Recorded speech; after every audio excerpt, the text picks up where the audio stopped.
இன்னைக்கு ஒரு இன்ட்ரெஸ்டிங்கான ஒரு பேஷண்ட் ஸ்டோரி பத்தி சொல்றேன். அதாவது ஒரு 29-year-old கேர்ள். அவங்க வந்து ஆல்ரெடி பிரெஸ்ட் கேன்சர் இருக்குன்னு டிடெக்ட் பண்ணி அவங்களுக்கு பிரெஸ்ட் கன்சர்வேட்டிவ் சர்ஜரி பண்ணி ஆன்காலஜிஸ்ட் வந்து 2 years வரைக்கும் ட்ரீட்மெண்ட் கொடுத்து அதுக்கப்புறம் நீங்க கன்சீவ் ஆகலாம்னு சொல்லியிருக்கிறாங்க. ஸோ அவங்க வந்து ஃபர்டிலிட்டி ட்ரீட்மெண்ட்டுக்காக வந்தாங்க. அவங்க ஹாஸ்பிட்டலுக்குள்ள வரும்போதே அவங்களும் சரி, அவங்க ஹஸ்பண்ட் அண்ட் ரிலேட்டிவ் சரி, ரொம்ப ஸ்ட்ரெஸ்டா, ரொம்ப ப்ரெஷர்டா இருந்தாங்க.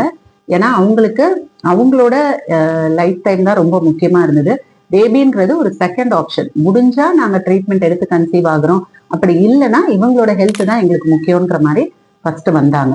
ஸோ அவங்களுக்கு நம்ம எக்ஸே ட்ரீட்மெண்ட் பண்ணி 3rd மந்தே எம்ப்ரியோ டிரான்ஸ்ஃபரும் பண்ணி ரொம்ப நல்லபடியா இப்போ ஒரு baby, healthy female baby delivery பண்ணியிருக்கிறாங்க.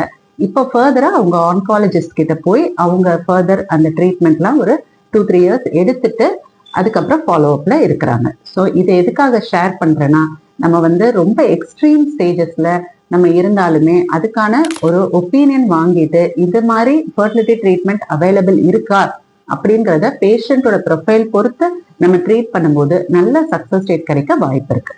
தேங்க்யூ.